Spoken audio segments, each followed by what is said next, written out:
누가복음 15장 말씀입니다. 모든 세리와 죄인들이 말씀을 들으러 가까이 나아오니 바리새인과 서기관들이 수군거려 이르되 이 사람이 죄인을 영접하고 음식을 같이 먹는다 하더라.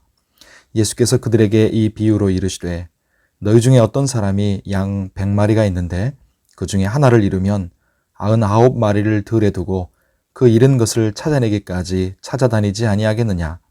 또 찾아낸즉 즐거워 어깨에 메고 집에 와서 그 벗과 이웃을 불러 모으고 말하되 나와 함께 즐기자. 나의 잃은 양을 찾아내었노라 하리라. 내가 너희에게 이르노니 이와 같이 죄인 한 사람이 회개하면 하늘에서는 회개할 것 없는 의인 99으로 말미암아 기뻐하는 것보다 더하리라. 어떤 여자가 10드라크마가 있는데 하나를 잃으면 등불을 켜고 집을 쓸며 찾아내기까지 부지런히 찾지 아니하겠느냐. 또 찾아낸즉 벗과 이웃을 불러 모으고 말하되 나와 함께 즐기자. 잃은 드라크마를 찾아내었노라 하리라. 내가 너희에게 이르노니 이와 같이 죄인 한 사람이 회개하면 하나님의 사자들 앞에 기쁨이 되느니라. 또 이르시되 어떤 사람에게 두 아들이 있는데 그 둘째가 아버지에게 말하되 아버지여 재산 중에서 내게 돌아올 분깃을 내게 주소서 하는지라. 아버지가 그 살림을 각각 나누어 주었더니 그 후 며칠이 안 되어 둘째 아들이 재물을 다 모아가지고 먼 나라에 가 거기서 허랑방탕하여 그 재산을 낭비하더니 다 없앤 후 그 나라에 크게 흉년이 들어 그가 비로소 궁핍한지라. 가서 그 나라 백성 중 한 사람에게 붙여 사니 그가 그를 들로 보내어 돼지를 치게 하였는데 그가 돼지 먹는 쥐염 열매로 배를 채우고자 하되 주는 자가 없는지라. 이에 스스로 돌이켜 이르되 내 아버지에게는 양식이 풍족한 품꾼이 얼마나 많은가. 나는 여기서 줄여 죽는구나. 내가 일어나 아버지께 가서 이르기를 아버지 내가 하늘과 아버지께 죄를 지었사오니 지금부터는 아버지의 아들이라 일컬음을 감당하지 못하겠나이다. 나를 품꾼의 하나로 보소서 하리라 하고 이에 일어나서 아버지께로 돌아가니라. 아직도 거리가 먼데 아버지가 그를 보고 측은히 여겨 달려가 목을 안고 입을 맞추니 아들이 이르되 아버지 내가 하늘과 아버지께 죄를 지었사오니 지금부터는 아버지의 아들이라 일컬음을 감당하지 못하겠나이다 하나 아버지는 종들에게 이르되 제일 좋은 옷을 내어다가 입히고 손에 가락지를 끼우고 발에 신을 신기라. 그리고 살찐 송아지를 끌어다가 잡으라. 우리가 먹고 즐기자. 이 내 아들은 죽었다가 다시 살아났으며 내가 잃었다가 다시 얻었노라 하니 그들이 즐거워하더라. 맏아들은 밭에 있다가 돌아와 집에 가까이 왔을 때 풍악과 춤추는 소리를 듣고 한 종을 불러 이 무슨 일인가 물은데 대답하되 당신의 동생이 돌아왔음에 당신의 아버지가 건강한 그를 다시 맞아들이게 되므로 인하여 살찐 송아지를 잡았나이다 하니 그가 노하여 들어가고자 하지 아니하거늘 아버지가 나와서 권한대 아버지께 대답하여 이르되 내가 여러 해 아버지를 섬겨 명을 어김이 없거늘 내게는 염소 새끼라도 주어 나와 내 벗으로 즐기게 하신 일이 없더니 아버지의 살림을 장녀들과 함께 삼켜버린 이 아들이 돌아오매 이를 위하여 살찐 송아지를 잡으셨나이다. 아버지가 이르되 예 너는 항상 나와 함께 있으니 내 것이 다 네 것이로되 이 네 동생은 죽었다가 살아났으며 내가 잃었다가 얻었기로 우리가 즐거워하고 기뻐하는 것이 마땅하다 하니라. 아멘. 기도하는 우리에게 하나님의 은혜가 함께 하시기를 바랍니다. 15장에는 세 가지 비유가 나오지만 메시지는 하나입니다. 죄인의 회개가 하나님의 기쁨이라는 것입니다.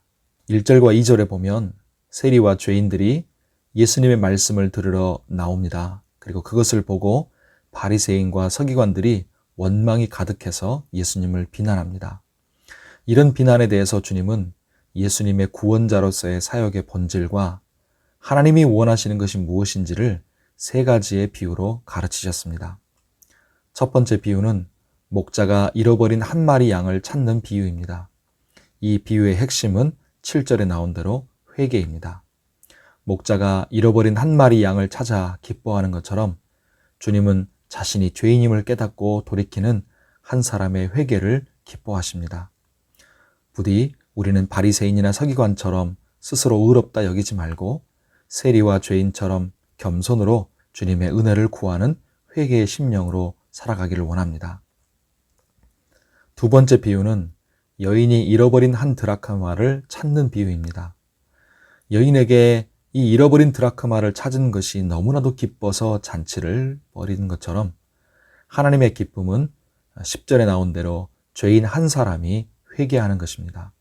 세상과 사회에서 사람을 평가하는 기준은 소유와 학력, 권력 이런 것들이라면 하나님이 사람의 가치를 판단하시는 기준은 진실한 회개입니다. 그리고 그 진실한 회개가 바로 믿음과 연결되는 것이죠. 우리도 진실한 회개와 믿음으로 우리의 삶을 날마다 채워가기를 바랍니다. 세 번째 비유는 아버지가 잃었던 아들을 되찾는 비유, 즉 탕자의 비유입니다. 욕심과 방탕으로 살았다가 재산을 다 탕진하고 인생이 파산해버린 탕자는 비로소 자신의 죄와 처지를 생각하고 집으로 돌아옵니다. 여러분, 이렇게 내가 죄로 인해 비참한 존재임을, 또 영적으로 파산한 자임을 하나님 앞에 정직하게 인정하는 것이 회개의 시작입니다.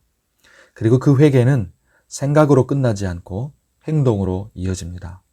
탕자가 그랬을 때 아버지는 그 아들을 보고 달려와서 목을 안고 입을 맞춥니다. 회개하는 죄인을 향한 하나님 아버지의 마음인 것이죠. 아들은 자신을 실패자요 파산자로 여기지만 아버지에게 한 번 아들은 여전히 아들입니다. 그래서 그의 신분을 회복시킵니다. 하지만 밭에서 일하고 돌아온 이 맏아들은 이것을 불평하고 원망하고 노했다 그랬습니다. 여러분, 이것이 회개한 사람과 회개하지 않은 사람의 차이입니다. 회개한 사람만이 아버지의 기쁨, 잃은 자를 되찾은 감격에 함께 기뻐하고 참여할 수 있습니다. 성도는 회개하고 돌아온 죄인이고 교회는 그렇게 회개한 은혜 받은 죄인들이 모인 곳입니다. 좀 더 먼저 회개하고 돌아왔느냐 아니면 나중에 돌아왔느냐 그 차이일 뿐이지요. 이들은 하나님 아버지와 주님의 기쁨을 알고 동참하는 사람들이고 그래서 하나님 아버지의 마음을 알아서 또 다른 잃은 영혼들을 함께 찾고 그들이 돌아왔을 때 함께 기뻐하는 것입니다. 하나님의 관심과 사랑은 오늘도 회개하는 한 사람을 향하고 있고 진실로 회개하고 돌아온 사람만이 그 하나님의 기쁨을 압니다.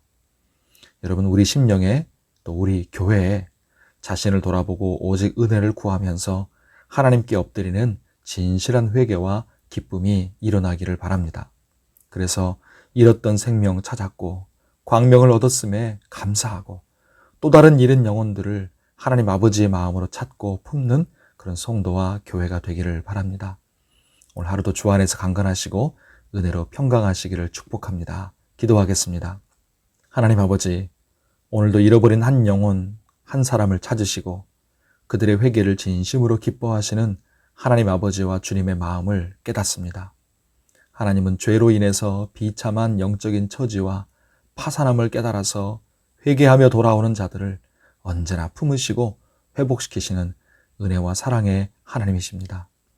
우리가 그 은혜를 입었음을 진정으로 감사하면서 바리새인이나 서기관처럼 절대로 스스로 의롭다 여기며 교만하지 않게 해주시고 우리 남은 평생을 회개하고 겸손하며 살게 하여 주옵소서. 그리고 우리도 하나님 아버지의 마음을 알아서 잃은 영혼들을 찾고 아버지의 기쁨에 동참하는 성도와 교회가 되게 하여 주옵소서.